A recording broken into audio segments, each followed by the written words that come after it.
Hi, this is Dr. V with Microsoft Academic. Today I would like to show you how I use Microsoft Academic to find papers on a topic of interest. Right now, what I would like to see is what do we have about climate change and information visualization or some sort of way of visualizing the impacts of climate change.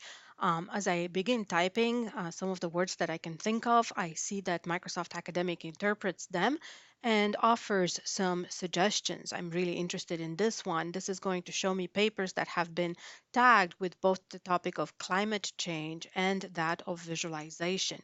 As I click on it, it offers me 115 papers, which I could narrow down by date, author, affiliation, field of study, journal, or conference.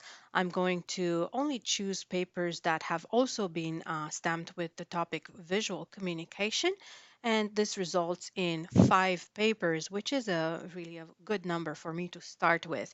As I scan the titles, I realize that indeed I'm actually interested in all of them. And so that's it. I'm done. I hope this example helps you unleash the power of semantic search.